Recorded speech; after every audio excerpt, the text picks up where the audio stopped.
Good morning. We're in chapter 3. It's the next day for you. For me, it's just like literally 2 seconds after the last one I just did, but it's okay. Recorded it now so I can upload it first thing in the morning. That is the goal. The wrist feels exactly the same because it's only been literally 2 seconds, but it's okay. Hopefully still getting better. Could be updated with this. I remember having this during tennis elbow when I was younger. Tennis elbow is when you swing that racket so much, the wrist goes back and forth so many times. Sometimes the ligaments can't hold it together and it hurts. It's inflamed. So I'm icing it, doing all those things. Keep it elevated. They actually say keep your wrist elevated. Like if you hurt your foot, you put your foot up. Yeah, I have to keep my arm elevated too. So I just kind of put it on my shoulder, put it up here. Or I lay down, so it's always above me. But you do whatever you can. Make sure this thing gets back. Too much pressure on it, but I want to make sure I use it a little bit less. So if I don't give the best typings for you guys on Seesaw, it's just, I'm sorry, it's a couple words. I'm just like, good job. Usually I am much more fluent. It hurts to move my fingers like on that on the keyboard.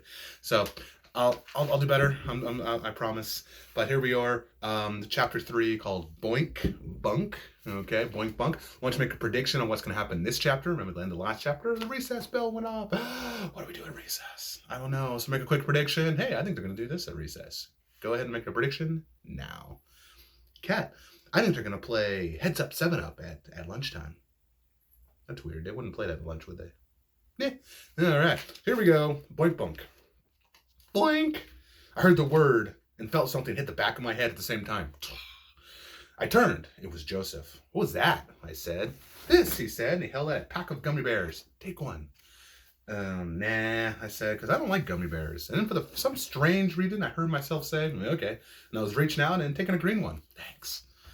No problem. He took one, a red one, and stuffed the pack into his pocket. So, George, what do you think of all this angel bunk? It's not George, I told him. It's Suds. George is just on my birth certificate. I know what you mean. I'm Joey. I hate Joseph. Teachers always do that. He held out his fist and stared at it. Bump me, dude. No, I bumped him. I guess I did it right because he didn't laugh or sneer. It was my first ever bump. So he said, what do you think of all that angel stuff? Well, I heard him for the first time. I had heard him the first time. I didn't know what to say because to tell the truth, I didn't think it was bunk.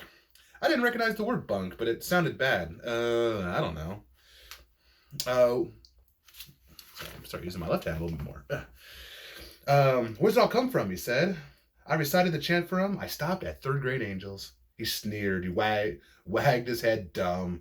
We didn't do nothing like that in my school. I was thinking, this is your school now. But I was, where was that? He gave me a name I haven't even heard of. So what's 4th grade? Rats, I said. His whole face changed like he just ripped open his best birthday present he ever got. Whoa, rats, cool. I'm going to like next year. I'm not. We were standing by the fence near the swings. I saw you looking at her, he said. Huh? I didn't even know exactly what he was talking about. He chuckled. Don't pretend. He poked me in the arm. And don't look away. You were looking at her the whole time. Who? The hottie. He nodded toward the girl. What's her name? That's Judy Billions. So you like her, eh?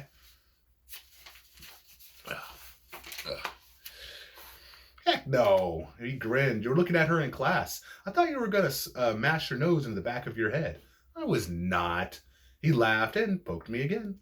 Things were getting complicated. I started to walk away, but he grabbed my arm. Hey, who's that? He pointing at a big kid sitting at the bottom end of a sliding board. The line of kids waiting at the top to slide down, but nobody was telling this kid to move. And it's Gerald. The kid you were talking about in class? Yeah, he's in 5th grade. He was a rat last year? Yeah.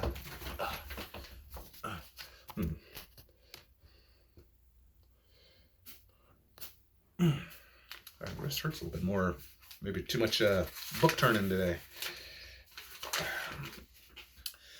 Was he the boss rat? Yeah, I guess so.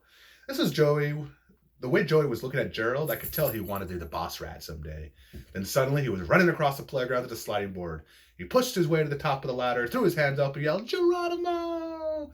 And slid down right into the back of Gerald. It was like a monkey crashing into a gorilla. Gerald didn't flinch.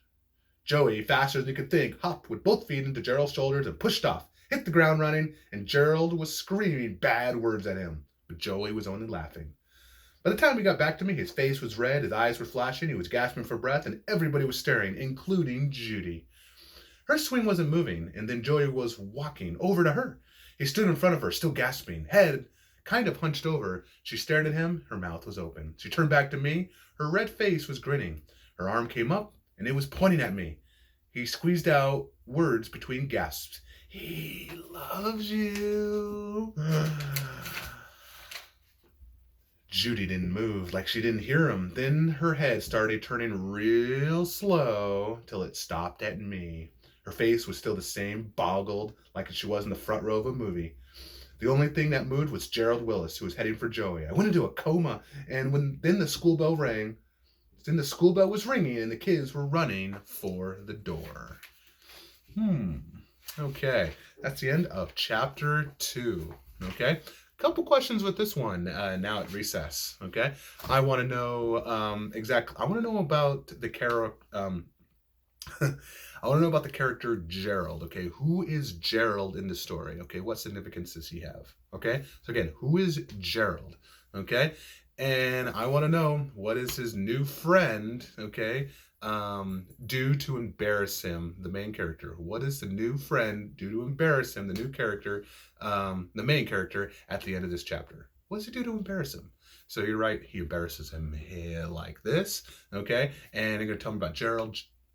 Gerald is blankety blank. So go and tell me about that chapter, and we'll get to the next chapter, hopefully, when my wrist is feeling a little bit better. What do you say, Monkey? Is that good? I think Monkey agrees. We're going to sign off, Monkey. That's his spot. It's really hard to put my computer there because the cat's always there. All right, here we go.